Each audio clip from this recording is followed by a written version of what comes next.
আজকে আপনাদের সাথে একটা কষ্টের কথা শেয়ার করব। কষ্ট থেকে আবার মিষ্টি হয়ে গিয়েছে, তো ভিডিওটি দেখতে থাকুন। আসসালামু আলাইকুম, সবাই কেমন আছেন? তো আলহামদুলিল্লাহ আমরাও ভালো আছি। তো দেখুন, মজাদার ছানার মিষ্টি বানিয়ে ফেলেছি।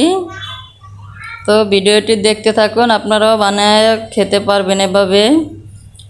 দোকান থেকে এত দাম দিয়ে না কিনে বাসায় বানিয়ে খাবেন, ভালো লাগবে। তো দেখুন কত সুন্দর মিষ্টিটা। এখন ফ্রিজ থেকে নামিয়েছি, এই জন্য একটু শক্ত শক্ত টাইপের, একটু রাখলেই ঠান্ডা হলে, ঠান্ডাটা একটু কমলেই নরম হয়ে যাবে। তো পুরো ভিডিওটি দেখতে থাকুন। এই হলো আমার কষ্টের। এই যে দেখুন, গ্রাম থেকে খাঁটি গরুর দুধ আনিয়েছিলাম, 10 কেজি দুধ এনেছে। সেই দুধগুলো যেখানে 3 ঘন্টা কি 3.5 ঘন্টা লাগে আসতে, সেখানে 6 ঘন্টা লাগছে আসতে, জ্যাম আসছিল রাস্তায় এই কারণে। তো এই কারণে দুধগুলো চুলায় দিলে, দুধ ভালো, কোনো গন্ধ নাই, কিন্তু চুলায় দিলেই ফেটে যায়। তো দেখতে থাকুন, একটু পরেই গরম হয়ে আসলেই ফেটে যাবে। আমার আর লেবু অথবা ভিনেগার কিছুই দেওয়া লাগে না। তো এই যে দেখুন, গরম হয়ে আসতেছে আর দুধ কেমন হয়ে যাইতেছে। তো দুধ ফেটে যায়, তাতে কি হয়েছে? দুধ কি ফেলে দেবো? এত দাম দিয়ে কিনে এনে এত কষ্ট করে গ্রাম থেকে নিয়ে আসছে, দুধ কি ফেলে দেবো? না, কখনোই না।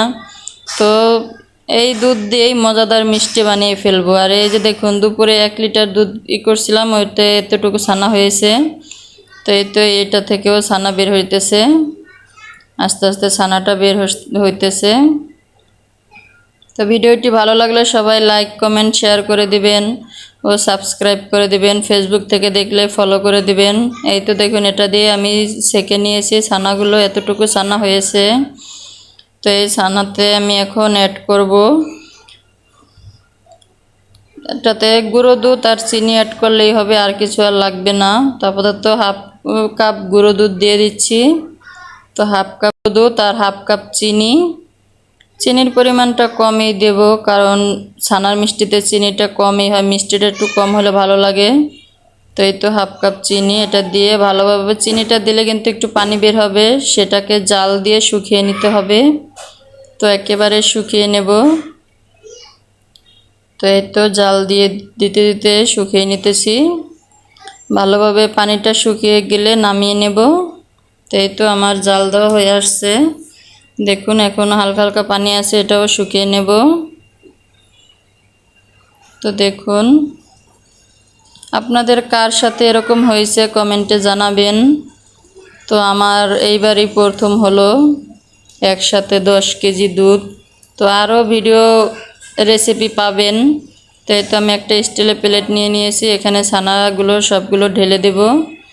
সবগুলো ঢেলে ভালোভাবে সেট করে নেব, চামিচ দিয়ে যেতে যেতে যতটুকু সম্ভব।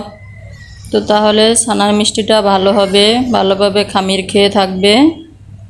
তো এই তো দেখুন, আমার সেট করা হয়ে আসছে। এভাবে ভালোভাবে সেট করে আমি নর্মাল ফ্রিজে রেখে দেব। তো এই তো আপনারাও বাসায় এভাবে বানিয়ে খেতে পারেন, সুস্বাদু মজাদার ছানার মিষ্টি।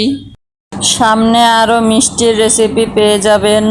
10 লিটার দুধ, তো অনেক রেসিপি হবে। তো সবাই পাশে থাকবেন। তো পুরো ভিডিওটি দেখার জন্য সবাইকে ধন্যবাদ। তো এই তো দেখুন, আমি ফ্রিজ থেকে নামিয়ে নিয়েছি। দেখুন, দেখতে কত সুন্দর হয়েছে, খেতে কিন্তু অনেক দারুণ হয়েছে। আপনারাও বানায় খাবেন, ভালো লাগবে। আমার বাচ্চারা তো অনেক পছন্দ করছে, বাচ্চার বাবাও অনেক পছন্দ করছে। তো দেখুন মিষ্টিটা কত সুন্দর হয়েছে, এখনও শক্ত, ফ্রিজে রেখে দিয়েছি তো এই জন্য একটু শক্ত। দেখুন, খেতে কিন্তু দারুণ। তো সবাই ভালো থাকবেন, সুস্থ থাকবেন, আমাদের জন্য দোয়া করবেন, সবাই সবাইকে সাপোর্ট করবেন। তো এই তো মিষ্টিগুলো হয়ে গেল, কষ্ট থেকে দেখুন মিষ্টি হয়ে গেল। তো আল্লাহ হাফেজ, সবাই ভালো থাকবেন।